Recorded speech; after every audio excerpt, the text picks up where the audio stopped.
অসহায় সুবিধাবঞ্চিত পথচারী ও সাধারণ মানুষের মাঝে ইফতার বিতরণ করেন গাজীপুর গাছা থানা বিএনপির সিনিয়র যুগ্ম সাধারণ সম্পাদক মোহাম্মদ আব্দুল জব্বার সরকার।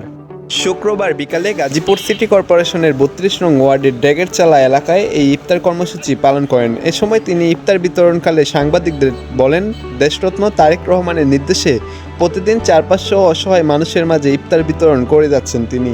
আপনারা জানেন, আমাদের দেশনায়ক জনাব তারেক রহমানের নির্দেশক্রমে আমরা প্রতি জেলায়, মহল্লায়, এমনকি গ্রামগঞ্জে আমাদের সাধারণ মানুষের সাথে সম্পৃক্ত করার জন্য আমরা সাধারণ মানুষের যে ইফতার ব্যবস্থা করছি। ইতিপূর্বে আজকে রমজানের শেষ মুহূর্তে, সবে কদর শেষ, আমরা আমি সাধারণ মানুষের জন্য ইতিপূর্বে দেখছেন ৪-৫০০ প্যাকেট ইতিমধ্যে সাধারণ মানুষের বিলিয়ে দিয়েছি, গরিব অসহায় মানুষের মাধ্যমে, যাতে এই ইফতার বা এই ইফতার গুলি পাই সেজন্য ব্যবস্থা করেছি।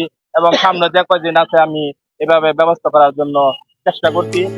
ইফতার বিতরণ শেষে দেশনায়ক তারেক রহমানের সুস্বাস্থ্য কামনা সহ দেশনেত্রী বেগম খালেদা জিয়ার সুস্থতার জন্য দেশবাসীর কাছে দোয়া প্রার্থনা করেন। এছাড়াও গাছা থানা বিএনপির পক্ষ থেকে সকলকে ঈদের শুভেচ্ছা জানান তিনি। জনাব তারেক রহমানের দোয়া কামনা করছি এবং দেশনেত্রী বেগম খালেদা জিয়ার জন্য সুস্থতা কামনা করছি এবং দেশবাসীর কাছে দোয়া চাচ্ছি এবং সবাইকে গাছা থানা বিএনপির পক্ষ থেকে ঈদের শুভেচ্ছা জানাচ্ছি। আসসালামু আলাইকুম।